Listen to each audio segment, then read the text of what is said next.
You start off thinking things are going to go one way and then it goes another. Trophy girlfriend has had a similar effect on Gen Z. And when we talk about the trophy girlfriend, we mean the stay-at-home queen who has time for a 30-minute skincare routine, a 10-minute journaling session, and endless smoothie making, and is currently busy strangling an entire generation of young women on places like TikTok. In fact, if you are a woman on TikTok between the ages of roughly 18 and 40, your For You page has more than likely been inundated with high-value dating and femininity coaches. Keep that phrase in mind. You will be hearing it again later. And endless smoothie making, and is currently busy strangling an entire generation of young women on places like TikTok. In fact, if you are a woman on TikTok between the ages of roughly 18 and 40, your For You page has more than likely been inundated with high-value dating and femininity coaches, day-in-the-life videos of stay-at-home girlfriends, soft life discourse, and just a general disdain for dealing with men who can't afford your rent. So how did we get here? What does it mean? And is a single-income household even possible for any of us in 2023? So the newest iteration... Before we go any further, did you notice the numbers of colored females, I will just say right now, that she showed? Just keep that in mind.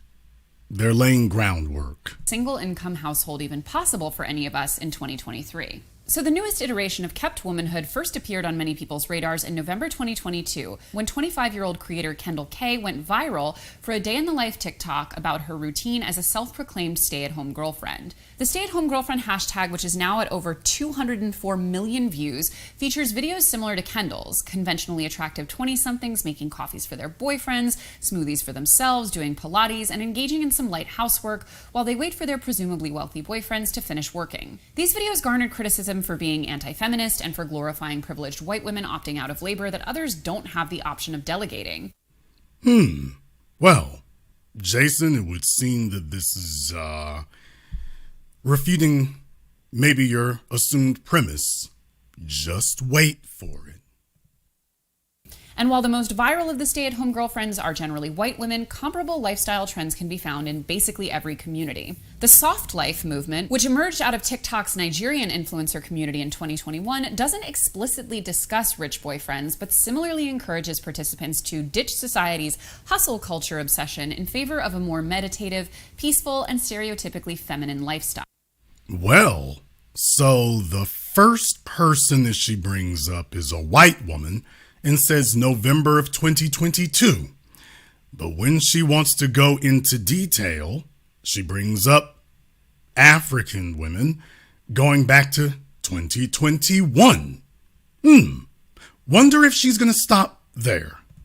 Which emerged out of TikTok's Nigerian influencer community in 2021, doesn't explicitly discuss rich boyfriends, but similarly encourages participants to ditch society's hustle culture obsession in favor of a more meditative, peaceful, and stereotypically feminine lifestyle. And of course, as with many of these superficially liberatory movements, it initially started as a more overt critique of capitalism, with the entire soft life concept initially being sort of a rejection of the drive to earn and view our prism through the lens of productivity. But ultimately, a lot of the content that's been created under this banner has come to be as mindlessly consumerist as the most toxic iterations of the stay-at-home girlfriend videos. We're talking about wearing luxury silk pajamas, sipping on an Erewhon smoothie that requires taking out a private loan, and moving around palatial homes that are paid for with question mark, question mark, question mark. And often creators and consumers of this content will intersect with what is referred to as high-value dating. So, once again, high value. So this is obviously attempting to ride on the late Kevin Samuels' coattails here. So she's back again. She didn't get that from nowhere. She got it from somewhere. We all know where she got it from. And yeah, she's like, well, if he's not here to say it, let me see if I can go ahead and use it. Wonder where she's going with all this. Content will intersect with what is referred to as high-value dating. High-value dating and hypergamy content are often produced by women of color and framed... Oh! Huh. Yeah. There it is. There it is. I was wondering when it was going to drop, and there it is. So you see, we started off talking about white women. We start off talking about that. That's where she started from. But that is not where she gonna drop you off at. So she started off there, but that's not where she's gonna drop you off. So we started off by talking about stay-at-home girlfriends, trophy girlfriends, that these are white women, trophy girlfriends. She talked about that for literally less than a minute, putting it in context of white women, and then she jumps off onto black women, and it's away we go.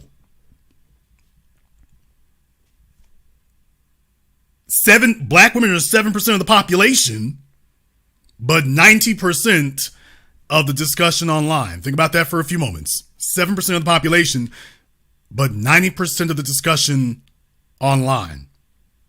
Now, to the slow bus children, this won't make very much of an impact, and I get it.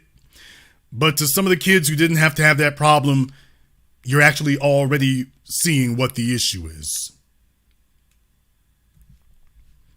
Actually, for those of you saying, is she wrong? Is she lying? Is it correct? I want my mods to get that information, because the folks who are saying that, just understand, they're about to all be ducking out the windows here in a moment. So the slow bus children are saying, she right, though. She telling the truth, though. So the slow bus children are showing themselves. Don't worry, I want my mods to get their information, because when we open up to talk, they'll be the first ones required to call in. They'll be required to call in because they'll need to go ahead and substantiate this. Is referred to as high-value dating. High-value dating and hypergamy content are often produced by women of color and frame dating as a tool for both social mobility as well as love. And all of these movements generally have two things in common. One, divine feminine energy gender essentialism that declares work as inherently masculine. And two, a desire to decenter work in their daily lives. Okay, folks, once again, divine feminine energy. That's black women. Black women created that. What I'm saying, we started off talking about this was something started by white women. This is about white women. This is involving white women. This is because of white women, privileged white women. And next thing you know, though, most of the conversation, once she gets off of it, the conversation flies over to black women and doesn't come back.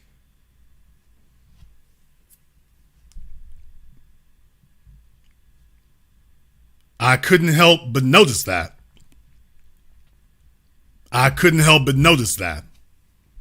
It flies over the black women and then doesn't come back.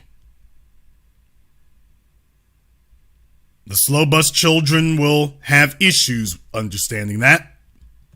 And all of these movements generally have two things in common. One, divine feminine energy gender essentialism that declares work as inherently masculine.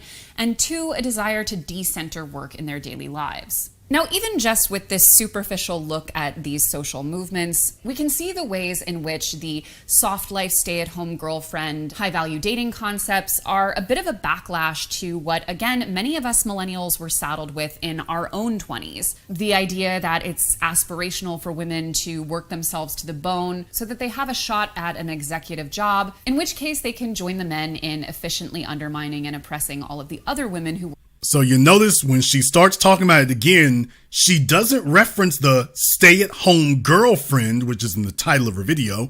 She doesn't reference the trophy girlfriend, which is what she said at the beginning. She only references the terms and phrases made by black women. Well, made by black people, particularly black men, but in reference to black women. She keeps referencing black issues here. So she started off one way and then swerves off into another. So who the original audience was she claimed that she was addressing, she swerved off of that, and notice she keeps using those terms. She's letting you know who she's referring to and who she's talking about, but more importantly, who she's not talking about. If she wanted to discuss white women, which is what she was saying at the very beginning here, she could have stayed on white women. She didn't do that. So when she wants to run down women staying at home, she wants to squarely center who it is she's referring to. And then this tells the white women, do you want to be like them? So she wants to make her feminist anti-male talking points, and she wants to find an appropriate vector to use for it.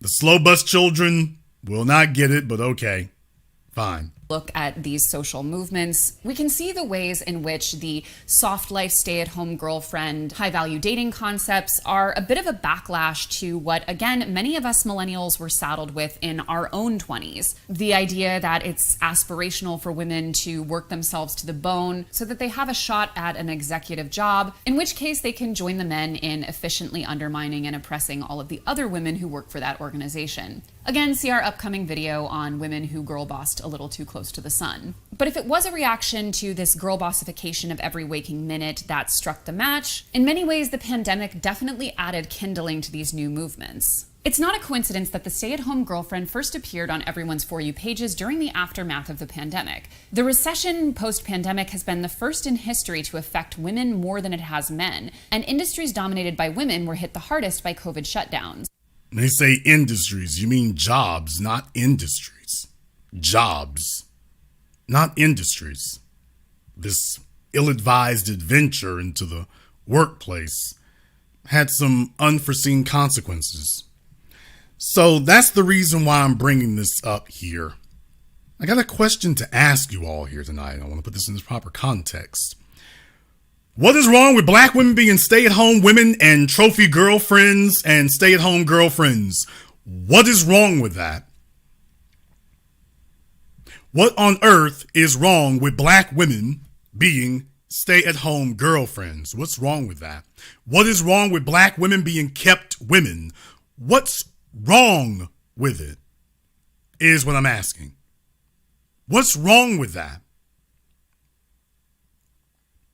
Why is that a bad thing? Why is it that this privileged white woman, who by her account makes 7 figures, why is it that that's not a good thing for black women to be able to do without doing what she does? Why is that bad?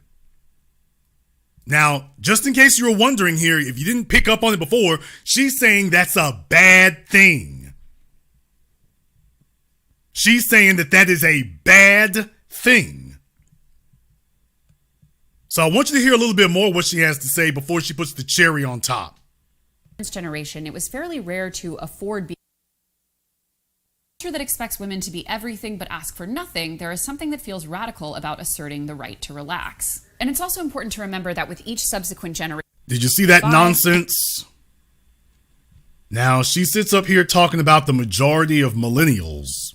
To understand why the most educated group of women to date would even consider trophy wife as an option, we need to understand their mother.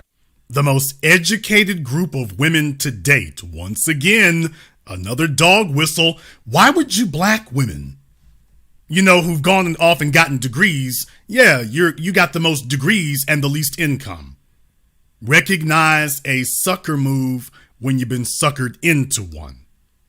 But she's like, don't worry, I'll explain it to you.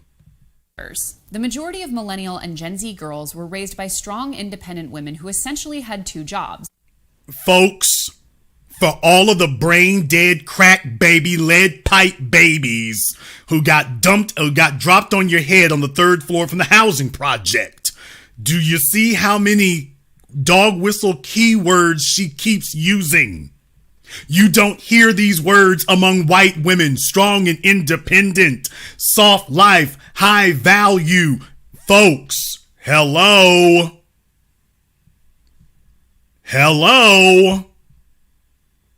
Jason, you sure? I don't know, Jason. You might not be right there. I'm not, don't do that. Who's you referring to there?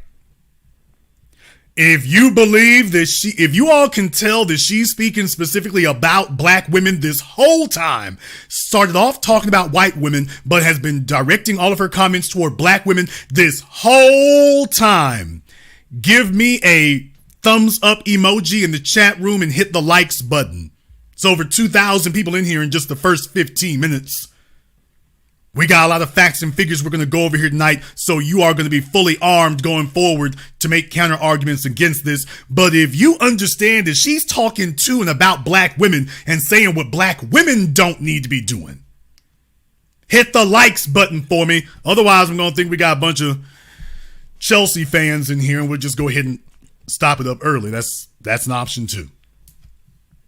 But if you can tell, she's throwing all the dog whistles and the keywords, specifically referring to black women and telling them what they don't need.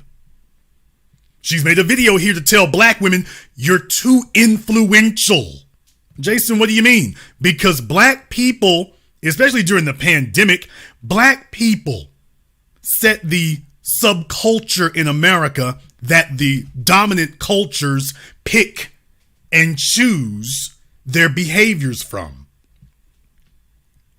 Black people set the subculture in America, which in turn determines the culture of the society. So what she's saying is you got a bunch of white women now who she is acknowledging are taking their social cues from the leadership of black women. That you got black women talking a certain way, and now you got white women pushing up on that. So the subculture is determining what happens in the culture. That's what she's acknowledging. So she's dropping all those phrases. That's why she started off for a few seconds talking about white women and then swung that steering wheel to say, now let's address what all these black women are doing. So she's here to, now she's like, okay, I got to use code words going on from here on in. Let me throw a bunch of code words at you. So she knows what she's doing. Income earning 9 to 5 and an unpaid position as a primary parent and domestic by strong independent women who essentially had 2 jobs, an income earning 9 to 5 and an unpaid position as a primary parent. And by the way, how well did that work out? For all the women who went off into the idiocy of being a single mom because you thought that mess was cute. I'll go get a job. My goodness gracious. The federal government's the biggest pimp you ever met. The best pimp you ever heard couldn't talk a female into doing something that stupid. How'd that turn out for them? Don't worry. We gonna come back to it. We'll come back to it about how that turned out. Domestic laborer. And though there has been more recognition for the unpaid labor of women in recent years, women are still more likely to do 3 times the amount of housework as their male partners. In a culture that expects women to be everything but ask for nothing, there is something that feels radical about asserting the right to relax. And it's also important to remember that with each Okay, folks, for women to be everything and ask for nothing, women have superior rights in the society. You go to any courtroom, women have superior rights. You go to any job, child leave, parental leave. Most men are single with no kids. The women have all the rights. Hell, they have all the privileges. They're taking money from the men in society to give women sanitary pads in public bathrooms. There's nothing complimentary for men in public bathrooms. Here's a roll of tissue with everybody else. Women have complimentary everything. Complimentary child care, complimentary sanitary napkins, complimentary vacation leave. They've got complimentary everything. Hell, they get on an airplane. You got complimentary stuff on airplanes for mothers, whether you married or not. Women have complimentary free privileges everywhere.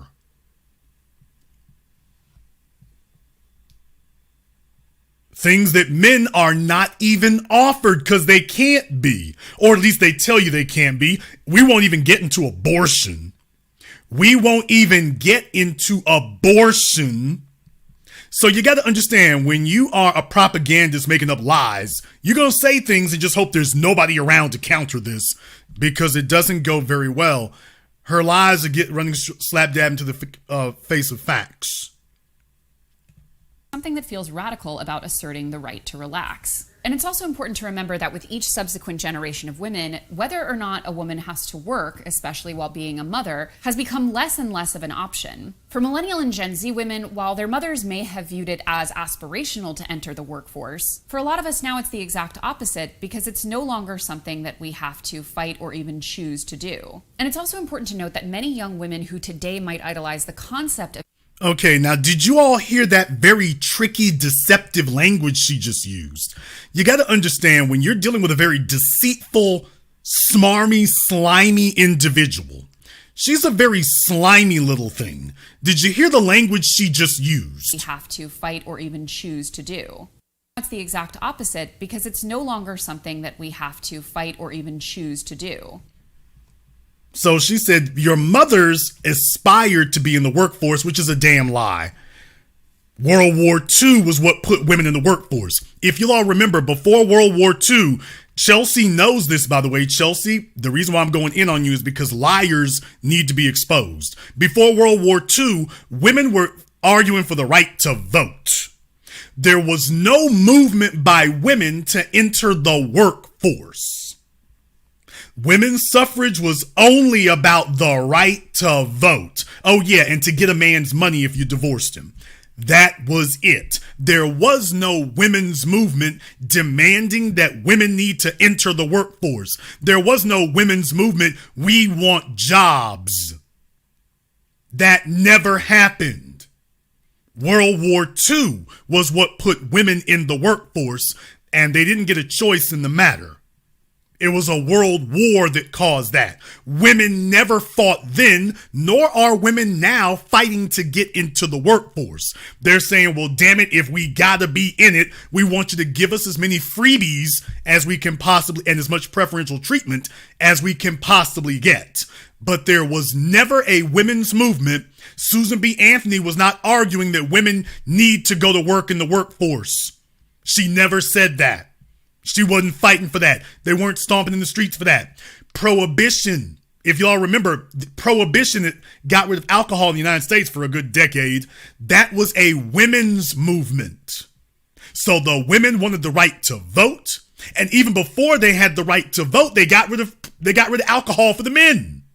Think about that for a moment. You couldn't get rid of alcohol for the men today. The women didn't even have the right to vote, and they were able to get rid of alcohol for men. The prohibition movement was fueled by a bunch of at-home women saying that the men are not of good moral character, get rid of the alcohol. And they got it. But those women did not say, and while you're at it, we want those jobs. We want to work at the steel mills. We want to work at the automotive plants. We want to work at the tire plant. We want to work at the construction. Never did that happen. The women were sitting at home trying to dictate what would happen in the society. Now, Chelsea knows this.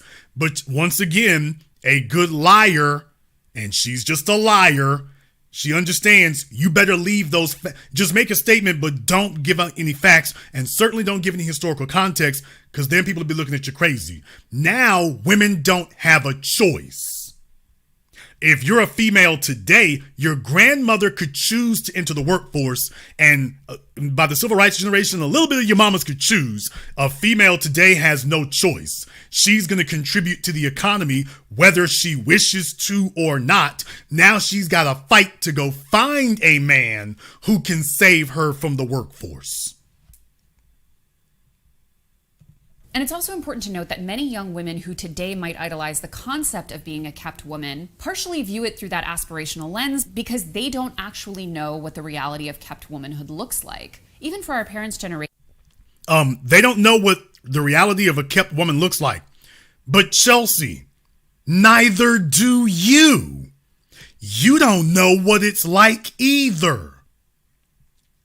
So how are you going to tell these women who are happy with it what they should or shouldn't want? You don't know anything about it either. So how are you going to tell them? How are you going to teach them and preach to them? Remember when I told y'all this is the anti-Pearly things? I just meant the flip side of it. You start noticing similarities in reverse. Because they don't actually know what the reality of kept womanhood looks like. Even for our parents' generation, it was fairly rare to afford being able to be a stay-at-home mother in an affluent lifestyle. And unfortunately, the data surrounding single-income homes doesn't quite match the TikTok aesthetic. According to the Bureau of Labor Statistics, the median income of families with one employed parent in 2019 was $38,259. Approximately 54% of single income families receive some type of government assistance. You're referring to single mothers, ma'am. You're referring to single moms, not stay-at-home girlfriends. Those are jump-off girlfriends. You're referring to single moms now. Notice she keeps using all this deceptive language. She just keeps using all of this very deceitful, lying, deceptive language. She knows what she's doing.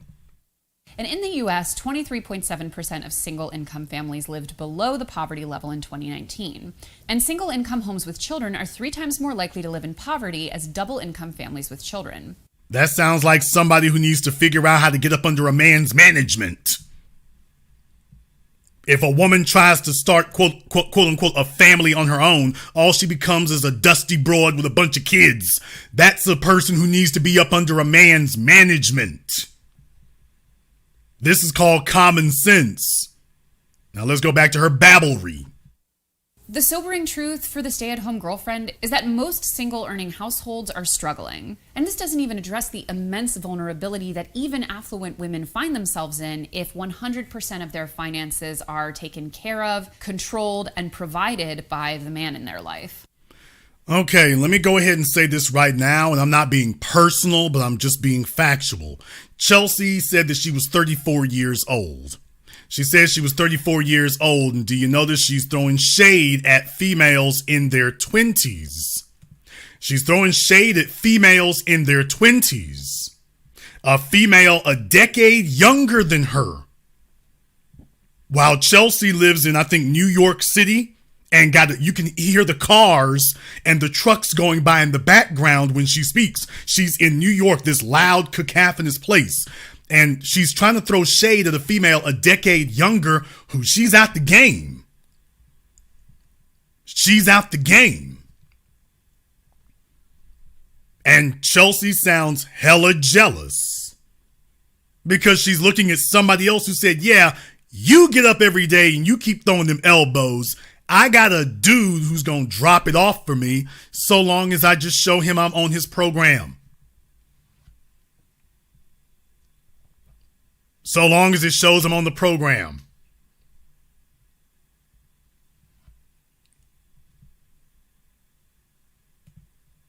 Maybe she should be instead taking a few notes instead of trying to dictate a few things. Income homes with children are 3 times more likely to live in poverty as double-income families with children. The sobering truth for the stay-at-home girlfriend is that most single-earning households are struggling. And this doesn't even address the immense vulnerability that even affluent women find themselves in if 100% of their finances are taken care of, controlled, and provided by the man in their life. Although sometimes the content can be cringy, when I'm watching this stuff, really all I can think of is how insanely vulnerable a position it is to be in to be a stay-at-home girlfriend. Like, there are problems with being totally financially dependent on another person, even in the case of marriage, which we'll get to, but having all of that dependence while not having any legal protections of marriage or civil partnership is crazy. Now, I found that all to be very interesting as well. In the chat room there, she did a video with a divorce attorney, and I want to say in that video, she said something about being married. There was some guy behind the camera who was talking. If that's the case, that's very interesting that a woman who's already got that is telling you what you don't need. I gotta tell you, it's not so much better. It really, really isn't. It's not a whole lot better. It isn't when you think about it. Now here she's about to try to give you all of the untrustworthy female advice you can handle. So listen to the rest of this. Yeah, for her to say no legal protections, women have nothing but legal protections. Hell, they got palimony now. Yeah, I figure she's married. She said something about being married and making 7 figures. So she is a privileged white woman who's trying to tell everybody else what they don't need while she's living that life. And she's trying to tell you what you don't need to black women. while not having any legal protections of marriage or civil partnership is crazy. Because while divesting from toxic hustle culture and embracing a more well-rounded identity outside of work is in many ways a good thing, abandoning financial independence altogether leaves women vulnerable to financial abuse. There are very few legal privileges given to unmarried stay-at-home partners, and additionally, opting out of the workforce for your 20s leaves gaps on a resume and skill sets underdeveloped, ensuring that it will be much more difficult to compete for jobs should you want or need to return to the workforce. And at a time when access to women's healthcare is less accessible and by default more expensive, it's incredibly unsafe for your finances to be entirely reliant on a partner's opinion of you. So if you are currently the non-earner in a single income household. Okay. Once again, misandrist babblery.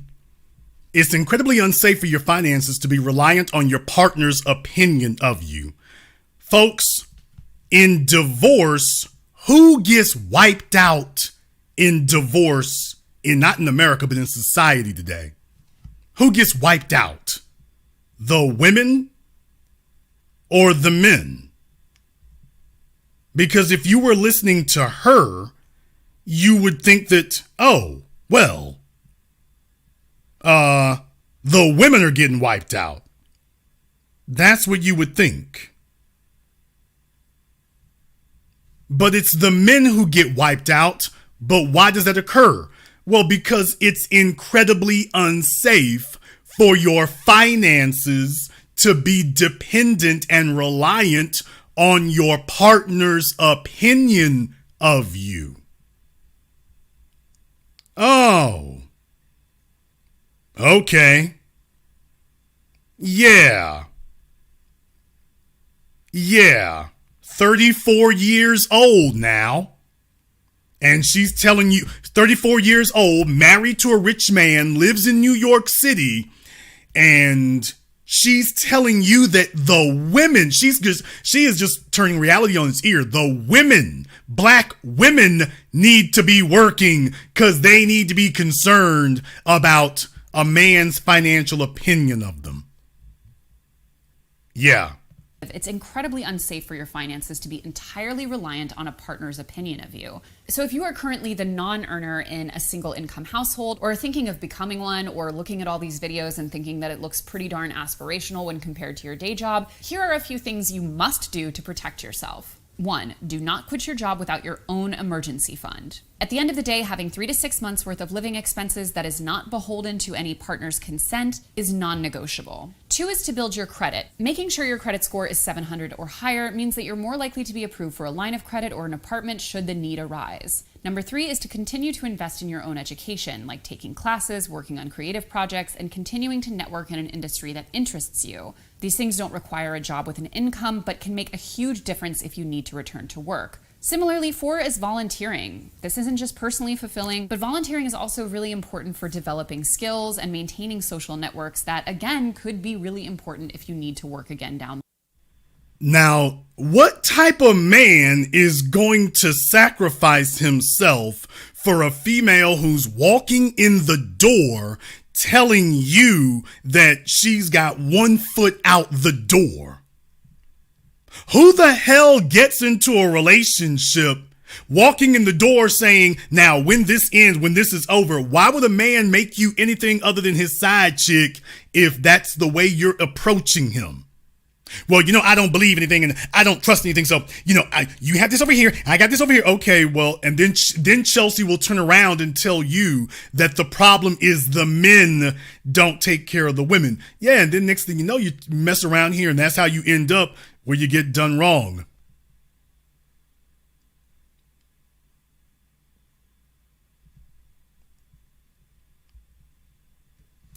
Tell them how that worked out.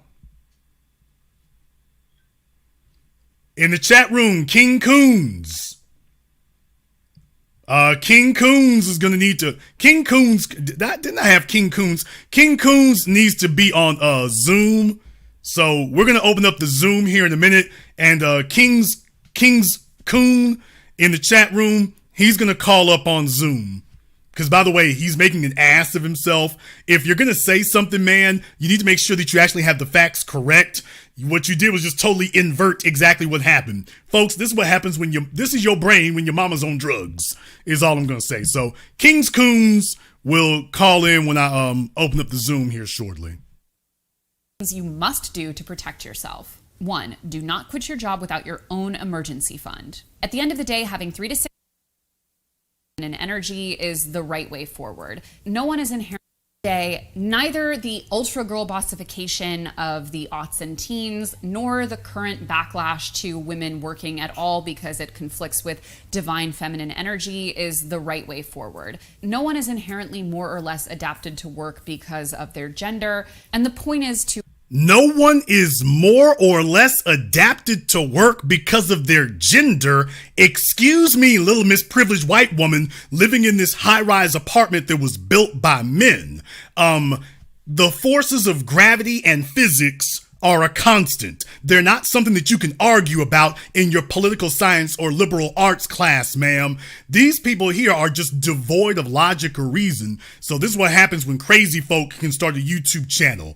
If you want to work construction, yeah, if you're a man, your gender makes you better suited. If you want to work in hot, physically demanding environments, yeah, as a man, your gender makes you more suited for work. If you want to do intensive activities that require long periods of isolation, if you are a man, your gender makes you more suited to do it. Whether it's manual labor, physical labor, mentally intensive labor, emotionally demanding labor. Can you be isolated? Yeah, if you're a man, you've got all kinds of advantages. Your gender gives you all types of advantages to do work. Take a look at this woman. Could you imagine, first of all, can you imagine being a man married to this with all that nagging? That's the first thing. Could you imagine being married to this with all of that nagging? But second of all, tell me when she's ever done a full day's manual labor. Does she look like she could handle a full day's manual labor at all? While she's barking to the rest of the world about what black women don't need. Let me tell you something right now. Black women need to go sit their asses down is what they need to go do. The boss chick experiment has failed. Black women have been masculinized to hell, first under chattel slavery and then under a society that maneuvers you into continuing to compete with the men. The only thing that a workplace does to a woman is turn her into a man. Black women need to sit down. A woman needs to be at home. A woman does not need to be out here on the streets throwing elbows and DDTs and coming off the top rope. First of all, you're not going to work as hard as the men anyway. That's the first thing. You will never do as much labor as the men. You put a man side by side with a woman, she gonna tap out after 4 hours. The men gonna be here until he drops dead. The women will look at you crazy. Most of y'all, your grandmamas used to have a phrase, girl, men are crazy. Yes, because a man will keep working until he drops dead. A woman will keep working until her hair is mussed. Then she gonna stop. So you'll never outwork us. That's never gonna happen. You'll never do as much. You'll never work as long. You can't work as long. Your joints and your bones will never hold out as long as ours, whether it's carpal tunnel syndrome or anything else. You won't last as long. You didn't acclimate over the last 160 million years to do physical labor. You acclimated to do nurturing and child rearing. It's biological. This ain't up for a vote or a debate. This is physiology.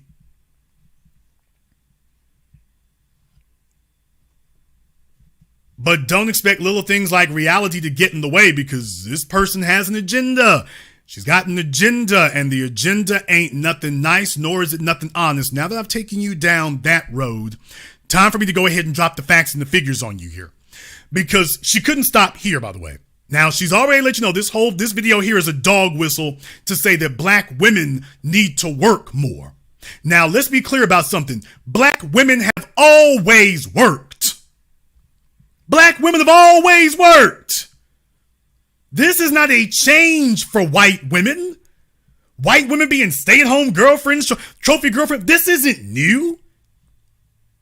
Chelsea might be a little bit jealous because she didn't get that shot, but that she's talking like this is something new for white women. This ain't new for white women. White women have always been able to sit back and lounge and take it easy because the black women are the ones doing all the heavy lifting at those female-centric jobs. At those female-centric jobs, it's always been the white women taking it easy. The white women get put in supervisory positions over black women. White women have always been the trophy wives. You talk about, speaking of, ironically, Kylie and Kendall Jenner. They didn't have to worry about working. Their privileged white mama and both white daddies made sure they didn't have to. And that is par for the course when you are white. So white women have always had the option of being the living girlfriend, stay-at-home girlfriend. And you getting perks you don't get over here on the black side. Because that white man can go places that the black men cannot go. They've got generational wealth passed down. They've got fewer degrees of separation between them and generational wealth. So young white women have always had the option coming out the gate, coming out of Harvard. All she has to do is attend Harvard. Her trophy husband is going to be there. And yes, he'll be like, look here, all you got to do is stay fit and do Pilates and don't give me no damn headaches. And she's like, I can do that. I can do that. So you see, Chelsea sounds very jealous. Well, Jason, what does she sound jealous of? She sounds jealous of the fact that you got a nubile young female here, and she's upset. She's upset about that. Let me explain something to you that Chelsea doesn't get because she doesn't want to get, because it's not convenient for her now, because she's not eligible anymore. And this is the lesson that black women need to learn from her propaganda she's trying to spew. You see, a woman who is able to get a man who takes care of her doesn't need the financial diet's feminist advice anymore. You've won. You're out the game. You won. You've exited the casino and gotten out of the game. Congratulations, you're done. The rest of them chicks gotta throw elbows. You out the game. That's the problem that she's upset about. She is upset because she is still in the game.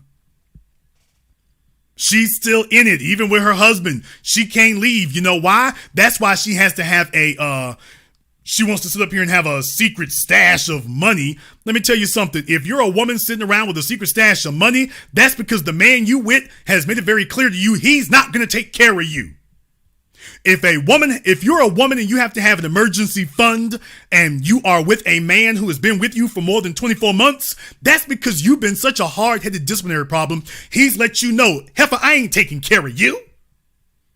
You're on your own. Yeah, a chick like this, Chelsea, you're on your own. That's why you're a married woman to a man with the bag, and he's let you know, yeah, by the way, if it come down to it, you're on your own. I'm not taking care of you. You're too damn argumentative. You're too damn hard-headed. You're too damn stubborn. You're too damn unpleasant. You're too damn difficult. You better stay there in the front bedroom up there and keep making YouTube videos. Because if it come down to it, I ain't taking care of you. You're on your own. No wonder she's hating on the chicks a decade younger than her, because she doesn't have that option. You see, when a woman's looking to get on a man's program, that upsets the ones who didn't. Chelsea is saying, I can't get on the program. Meanwhile, she's looking at chicks 10 years younger who are saying, I'm young, I'm fit, I'm not dead weight, and I'm looking to get on your program. Man, there's plenty of men who are waiting for that. The reason the marriage rate today is so damn low is because we got too many Chelseas. There are men out there who will be motivated to be workhorses. You're not going to motivate a man to be a workhorse, and you talking about, I got an emergency fund and I'm going to keep taking classes just in case I need to flex on you. Because here's the real issue. The real issue is these females who are trying to be strong and independent. When you ask them, what the hell are they being strong and independent for or about? When you ask them now, what are they worried about? What are you worried the man's going to do? And then they tell you, well, I'm not really worried he's going to do anything except I want to be me. I want to be free. I want to be able to be myself. Okay, is this nigga putting parrot feathers on your head? What is he doing? What do you mean, be yourself? I want to be me, and I want to be great. Be great at what? Because as soon as you get a job, the first thing you start doing is whining and complaining that you want to leave. There's not a man on this planet who's blocked a woman from being able to go to work if she wants to. You get out here and work. The problem is they get to work and then tell us they want to get paid, but they don't want to work. Why I got to work? I mean, you're here at the job. That's why you go to work. Well, why don't you do the work and not get paid? So hell no, there's no man who's going to sit up here and hurt himself and stress himself for a female who's coming in the door talking about, okay, I've got an emergency fund. Okay, well, guess what? If you don't trust him, there's no reason for him to trust you off top. Off top. And there's no reason for this man to take care of you off top. So you all understand, a chick who can't get a man to fool with her at that level is telling all the other women, well, you know what? You can't do it. What makes you think you could do it and I couldn't? Because Chelsea, you're damn unpleasant. You're hard-headed, you're jealous, you're disagreeable. That's why you need you need your own income. She doesn't just have her own emergency fund, she's got her own income. Yeah, you're too damn difficult. Now, she could have left it alone. She could have left it alone. She could have let it be, but oh no, she went even further. She has another video, actually another couple of videos about the useless husband and the toddler husband.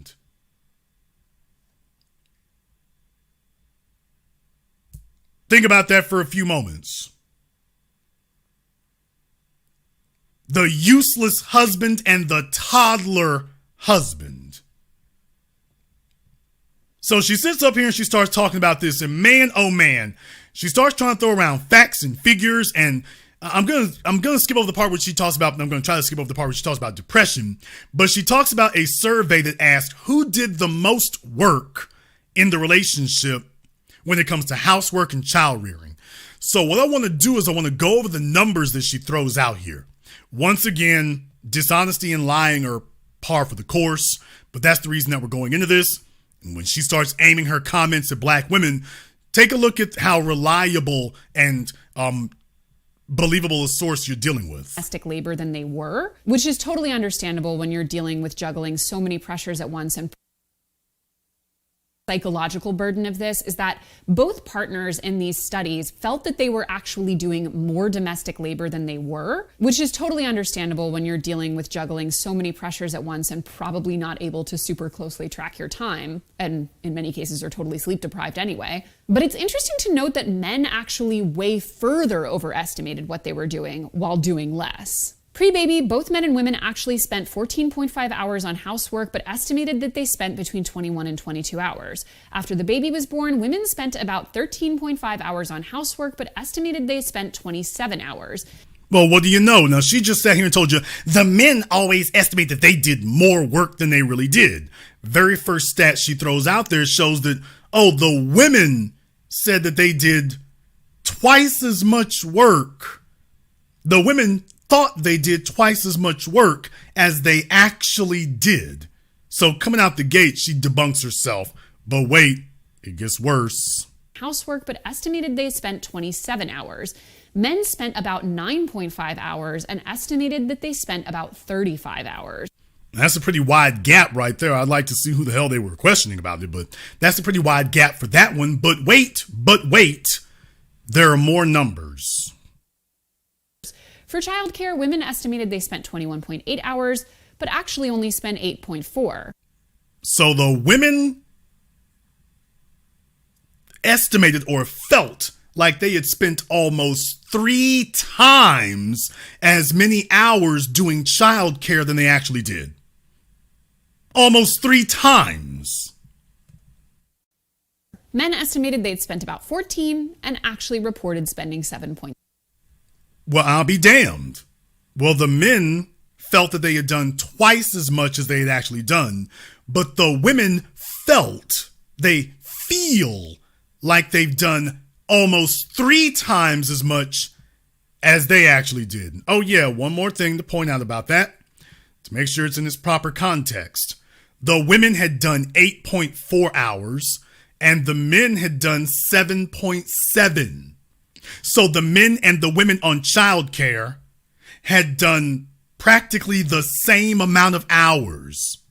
The same amount of hours now is what she just said. But she's sitting here telling you, oh, the women have done a lot more and the men just are not paying attention. Think about that for a few moments. She just sat here and told you the women did a lot more. And the only thing she could really refer to was housework. Let me go ahead and play that one for you here. Way further overestimated what they were doing while doing less. Pre-baby, both men and women actually spent 14.5 hours on housework, but estimated that they spent between 21 and 22 hours. After the baby was born, women spent about 13.5 hours on housework, but estimated they spent 27 hours. Men spent about 9.5 hours and estimated that they spent about 35 hours. For childcare, women estimated they spent 21.8 hours, but actually only spent 8.4. Men estimated they'd spent about 14 and actually reported spending 7.7. All right. I believe that I've made a chart for that. That puts that here where you can see that. I think I got that correct here. So you can see what the actual hours worked were. And then you can see what they estimated that they had done. You can see what they actually did, and then you can see what they just felt like they did. Nobody actually put in as many hours as they feel that they did. Nobody did that. Nobody. But take a look when it comes to childcare. Well, the women feel they did a whole lot more than they actually did. When you talk about hours of housework, I'm interested to know how you define housework, because if you define housework merely as cooking and cleaning, well, yeah, you're probably going to get more for the women for that. But then again, that's usually because a woman will chase you out the damn kitchen. So it's not like men get to do that. The women will chase you out the damn kitchen the same way that the men will chase the women out the garage. We don't need no help. We don't need no co-pilot working on the car. We really don't. We really don't. And what I'm saying here is that this is not a good look. This is not a good look when you get into the numbers of it. So she sat here and told you that she was going to sit up here and explain to you that the women are doing a whole lot more than the men. And in reality, she's just lying. She's just lying. That's the crazy part about this.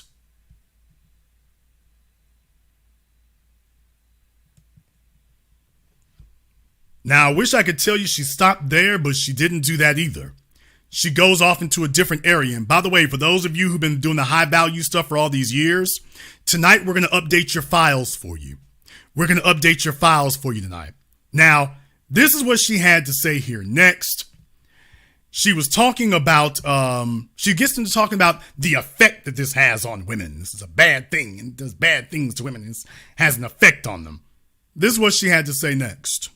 But in fact, as one study found, women and men who feel responsible for household tasks, not those who actually spend more time doing them, have worse cardiovascular health. And nearly 18%. Did you hear that? Let me back it up one more time. Because they're talking about, you'll get depressed. They're talking about depression now. Heavily medicating or heavily self-medicating.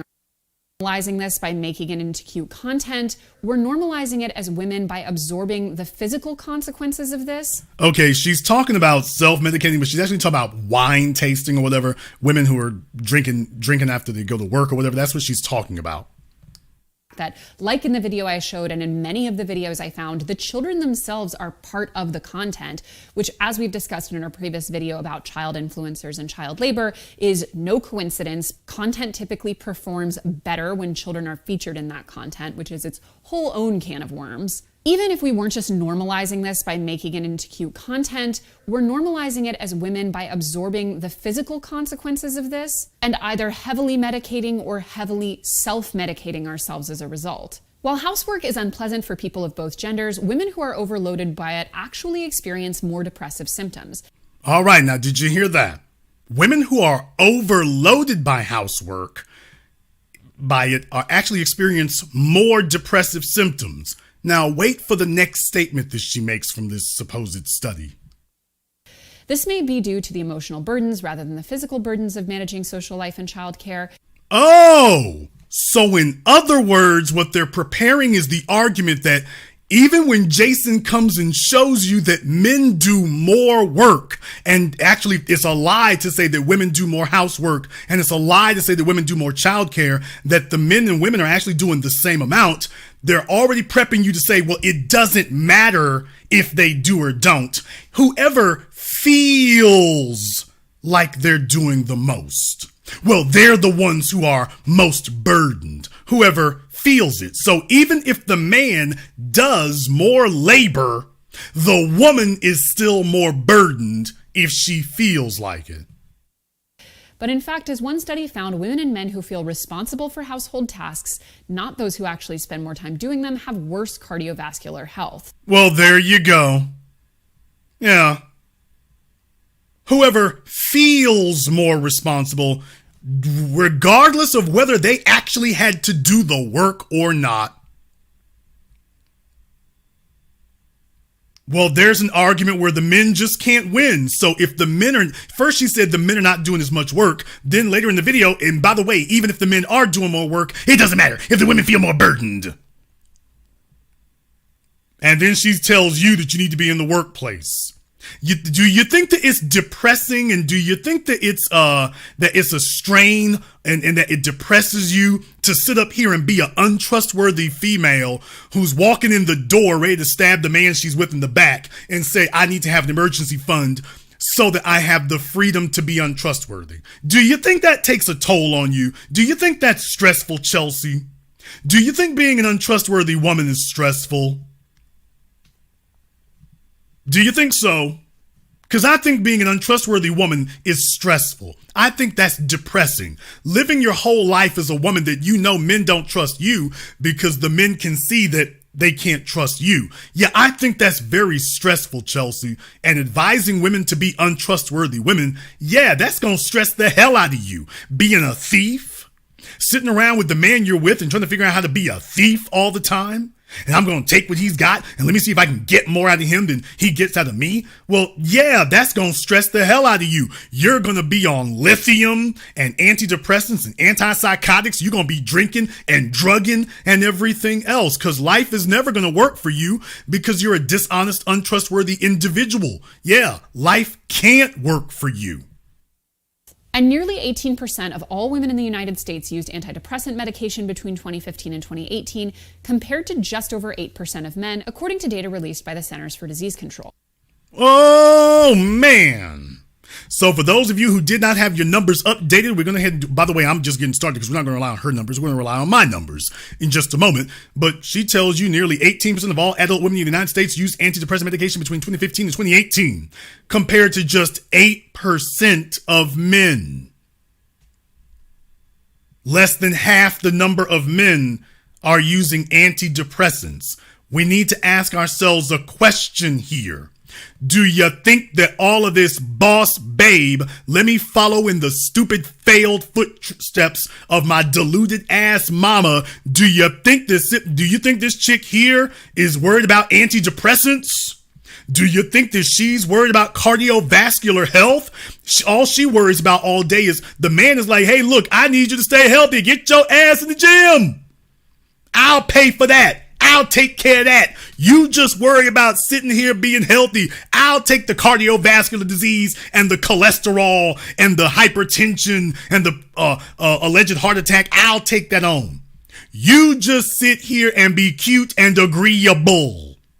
I'll risk the heart attack. You just take care of making sure I don't have one, that you're not the cause of one for me. Does she look like she worried about that? Does she look like she's sitting around worried about cardiovascular health? If she listens to Chelsea's advice, I guarantee you she'll be on blood pressure pills, heart medication, beta blockers, antidepressants, antipsychotics. She'll be on everything.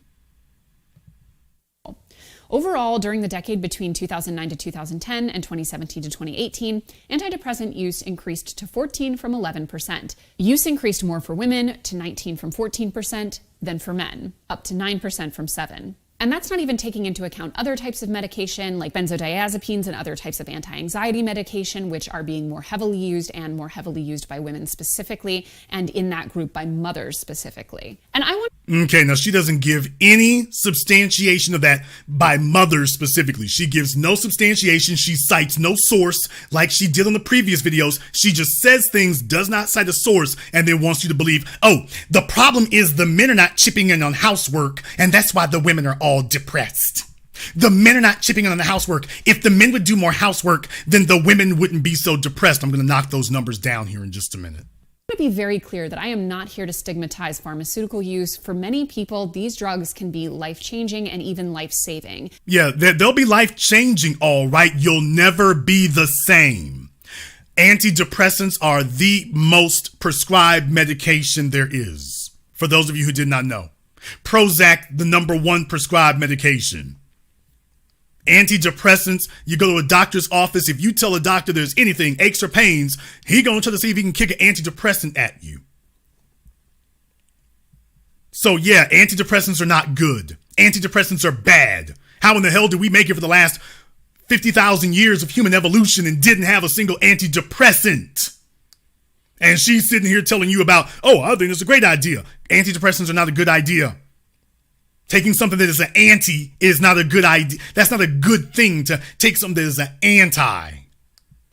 It is not to say that it is not your right, and in fact, in many cases, the right choice for people to use these medications, obviously under the supervision of the doctor or a therapist. But it should be more worrying to us that so many people are having to rely on these drugs just to go about their day-to-day lives. When we're talking about numbers like that, it's very indicative that something much more fundamental is wrong. And when you look at the idea of putting modern women under the enormous dual pressure of being full-time mothers and caregivers and full-time employees, again, something that has not really happened throughout human history, at least not at this scale and for this duration, it's basically inevitable that women would have to medicate in order to cope with that immense amount of stress. Okay, she doesn't say a word about the men who are carrying far more of the burden. Not a word about them. Women have nice cush desk jobs. Women have nice cushy indoor air-conditioned desk jobs. Men have to do the down and dirty, hard, hot and heavy work. Though women ain't out there doing that, and she's telling you, oh boy, I gotta take a Prozac break. So to be dishonest is to be Chelsea. That's basically what that is. To be dishonest is to be her. Period. Now, what she also did, she also gave some other numbers. I'm going to skip over those for right now because I got a few things I want to point out here. I showed you all a graphic here before that talked about the housework. And as you can see, the women grossly overestimate how much child care they actually do. The difference is the men may overestimate, but the men don't complain about it. Just go ahead and do it. That's what you're supposed to do. That's called being an adult. And adult women don't have an issue with that. But somebody who's trying to convince you that their life or their view of what you should be doing is what you should be doing instead. They're going to tell you that everything you're doing is wrong. But let's go ahead and take a look at what she just talked about with antidepressants. Well, I went ahead and made another graphic for you here. I went ahead and looked up this information as well. So when you take a look at antidepressant use, when you take a look at that and go into the numbers of it, you notice here that women on antidepressants, when you take a look at these numbers, it ain't even close. Something is wrong with the women, is what I'm telling you. Something is hella wrong with the women. And encouraging them to keep going back into that meat grinder is not a good idea. Now, by the way, if you're wondering where I got these numbers from, I got them from the CDC. I got these numbers from the CDC. And let me tell you, you're walking into a damn meat grinder. So according to the CDC, between the ages of 18 and 39, 10% of the women are on antidepressants. Now, the reason why I'm bringing this up is because she tried to conflate this to being a mother issue. But take a look at those numbers up there, and you tell me if this is a mother issue. Take a look between the ages of 18 and 39. Well, those are the majority of your mothers right there, between the ages of 18 and 39. A minority of them come after the age of 40, but take a look at the numbers. The numbers keep skyrocketing. Even after the age of 40, the numbers keep skyrocketing. What I'm telling you is there's something wrong with the women. And this chick is up here enabling it. And then take a look between the ages of 40 and 59. Those are not your working mothers. Now you're getting into your grandmothers. And then take a look at the age of 60 plus. Women over the age of 60. 25%. Folks, this ain't no damn joke. This ain't no damn joke. Those are serious numbers right there. If it was the men, then it'd be different. If it was the men, we'd have a different conversation. If the numbers were equal. But what I'm telling you is the numbers are skyrocketing. This isn't even close to healthy. This isn't even close to sane. This is serious business. When somebody sits up here and tries to tell you that we're doing okay, when somebody tries to tell you that that's all right, it isn't. That's what I'm telling you. It's not. It's not.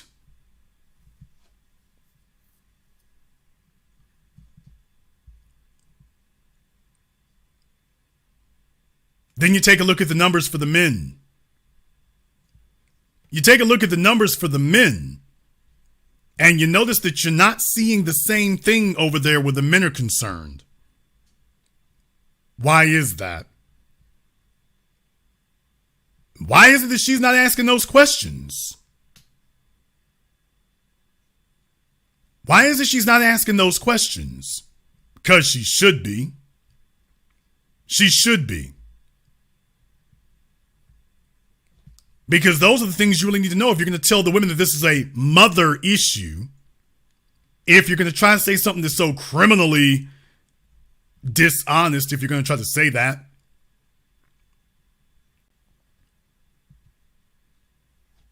Let me make a correction here to the source for those statistics. That's the National Center for Health Statistics. National Center for Health Statistics, the NCHS. National Center for Health Statistics. So that's the source that I have for those numbers there, is the National Center for Health Statistics. I wanted to make sure I was clear about that because in reality, the numbers don't get much better. When you go to the Centers for Disease Control, the numbers don't get a hell of a whole lot better over there, by the way. The numbers are basically the same. At the CDC, the numbers are basically the same at the CDC. I have a story from WKBW out of Buffalo, New York.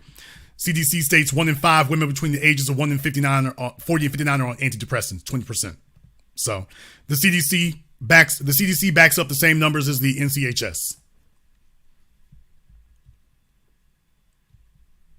You take a look at the men in later in life, you're not seeing the same numbers. Yeah, I want you all to go ahead and start updating your files. Your files have not been updated in several years. I'm the source. Shout out to Dion Coleman and W1 Chucky Woo in the super chat. Thank you very much for supporting tonight's program, and everybody else who's contributed to support tonight's program. I'm doing this because I want you to get the numbers, and I want you to get the numbers straight. Why is it that you have such a high use of antidepressants among women today? I got a few ideas. Because I know the answer. Because the women of today are trying to do something that their mothers and grandmothers did not do. They're trying to replace a man with a job.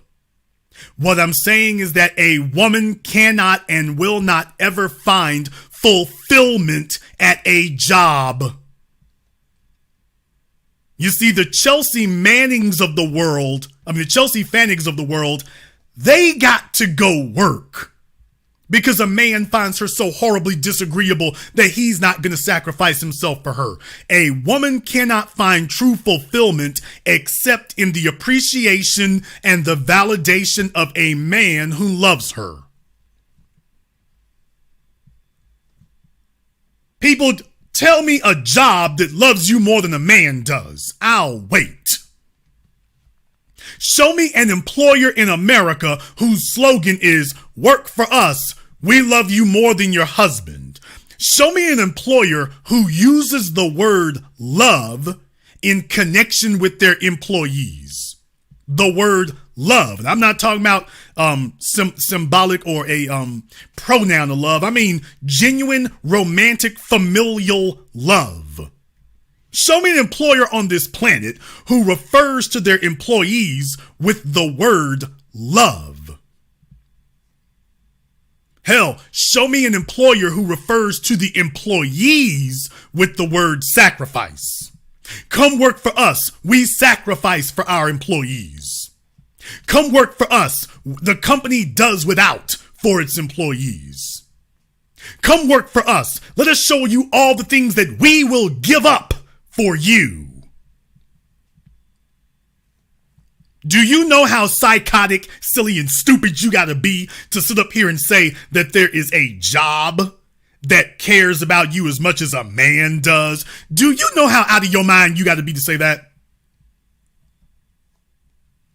Do you realize how criminally stupid you have to be to even say a sentence like that? I don't care how much or how little you think your husband loves you. I guarantee you, your job doesn't come anywhere even remotely close. Because it doesn't exist. And yet she's giving you a roadmap to have a lifelong relationship with your job. Yeah, because she gotta have a lifelong relationship with her job. That's why she's jumping back over here on our side of the fence, trying to tell us what we should be looking for and what we should be doing. That's why she wants to talk to black women about, oh, all of you black women talking about this divine feminine energy. You damn right it's divine feminine energy. A black woman got the damn glow up when she can sit at home and just focus on stunting on other women. Did Jason just say that? You damn right I did. A black woman can glow when she gets to just sit home and focus on nothing but being the best, most incredible woman she can be. What are you talking about? She gonna live to 120. She gonna live to 120.